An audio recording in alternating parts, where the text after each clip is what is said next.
दोस्तों, ये जो आप प्लांट देख रहे हैं, ये यूपीएसआईडीसी सिकंदराबाद डिस्ट्रिक्ट बुलंदशहर में स्थित है।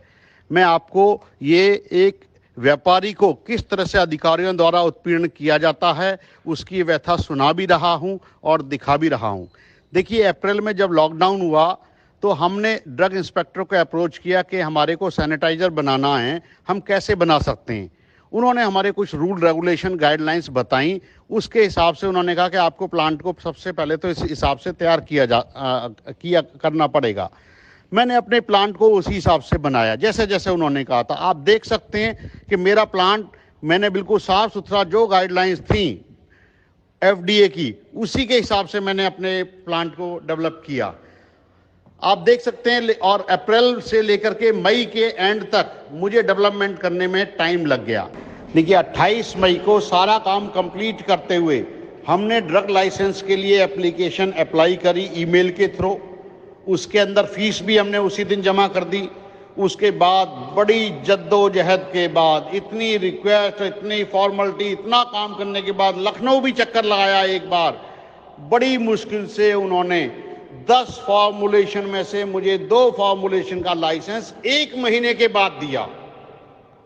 1 महीने के बाद 7 जुलाई को मैंने अप्रैल से काम चालू किया था, 7 जुलाई को मुझे लाइसेंस दिया। 10 में से वो 2 फॉर्मुलेशन दी जिनकी मुझे सबसे कम जरूरत थी, और जिसकी सबसे ज्यादा जरूरत थी कि मैं एरोसोल डिसइंफेक्टेंट बनाना चाहता हूं, उसके लिए उन्होंने साफ मना कर दिया। और मेरे पूछने पर जो मिस्टर ए.के. जैन कमिश्नर, जब मैंने उनसे पूछा कि साहब एरोसोल क्यों नहीं दिया, तो बोलते हैं हमने यूपी में किसी को ये लाइसेंस दिया ही नहीं है, आपको कैसे दे सकते हैं। मुझे समझ नहीं आता ये क्या पैरामीटर है। एमपी के अंदर लोग बना रहे हैं, उत्तराखंड में बना रहे हैं, हिमाचल में बना रहे हैं, यूपी में बनाने में क्या परेशानी है।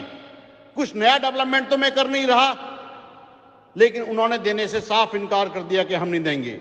मेरे प्लांट के अंदर जो ये मैंने मशीन ला रखी है फुल्ली ऑटोमेटिक, करीब 35 लाख रुपए की इन्वेस्टमेंट को इन्होंने 2 मिनट में जीरो कर दिया। मुझे नहीं पता ये क्या चाहते हैं। ये या तो ये चाहते हैं कि मैं वापस दोबारा जाऊं, इनकी कीमत बढ़ाऊं, कुछ बात करूं, मुझे कुछ समझ नहीं आ रहा। मुझे क्यों नहीं लाइसेंस देना चाहते। 7 जुलाई को लाइसेंस मिलने के बाद 2 दिन के बाद मैंने एक्साइज ऑफिस बुलंदशहर के अंदर अल्कोहल का लाइसेंस अप्लाई किया और उनसे रिक्वेस्ट करी कि सर मेरा प्लांट आइडल पड़ा, जल्दी से जल्दी मुझे अल्कोहल चाहिए। उन्होंने प्रॉमिस भी किया कि हफ्ते 10 दिन में मिल जाएगा, लेकिन आज 10 अगस्त को अभी तक भी मेरे को लाइसेंस नहीं मिला है। मेरा आइडल पड़ा है प्लांट। आज यहां 20 से 30 लोग काम कर रहे होते, रोजगार बढ़ रहा होता, अर्थव्यवस्था में हमारा भी एक कंट्रीब्यूशन होता, जिसे योगी जी और मोदी जी कितनी रिक्वेस्ट कर रहे हैं कि अर्थव्यवस्था को पटरी पे लाना है, लेकिन ये अधिकारी नहीं लाने देना चाहते। कैसे आएगी अर्थव्यवस्था पटरी पे जब ऐसे अधिकारी बैठे हुए हैं। ये तो वो हाल है जब योगी जी और मोदी जी पूरा बिजनेसमैन को सपोर्ट कर रहे हैं, तब ये अधिकारियों के हालात हैं कि ये प्लांट आइडल पड़ा हुआ और इसको नहीं चलने देना चाहते। अब मुझे लाइसेंस नहीं चाहिए। 4 महीने के बाद क्या करूंगा? जब आदमी मर जाएगा उसके मुंह में देसी घी डालोगे तो वो जिंदा नहीं होगा।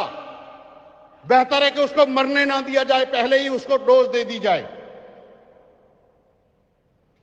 मेरी किसी भी एक्सपर्ट से रिक्वेस्ट है कि वो मुझे गाइड करे, और मैं चाहता हूं कि जो मेरा लॉस हुआ इन अधिकारियों से वसूलूं मैं उसको। अब मुझे प्लांट नहीं चलाना, अपना लाइसेंस भी वापस ले लो। कृपया करके मुझे कोई भी एक्सपर्ट मुझे अगर हेल्प कर सकता तो करे। ये देखिए किस तरह से सताया जा रहा है, यूपी के अंदर प्लांट को नहीं चलाने दिया जा रहा है। ये अधिकारियों की हालत ऐसी है। मेरी उन अधिकारियों से रिक्वेस्ट है कि कम से कम अपना रवैया बदलें। रवैया बदलोगे तभी ये अर्थव्यवस्था में सुधार होगा और व्यापारी आपके साथ खड़े होंगे। वैसे तो आप प्लान करते हो कि हम चाइना से आगे निकल जाएं। क्या ऐसे हालात होंगे चाइना से आगे निकलने के? 4 महीने से प्लांट आइडल पड़ा हुआ है, किसको जाकर के बताऊं मैं अपनी व्यवस्था? मैं चाहता हूं इस वीडियो को आप ज्यादा से ज्यादा शेयर करें, ताकि ये सीएम तक, पीएम तक एक्चुअल पोजीशन बता सके कि व्यापारियों के साथ कितना उत्पीड़न किया जाता है। धन्यवाद।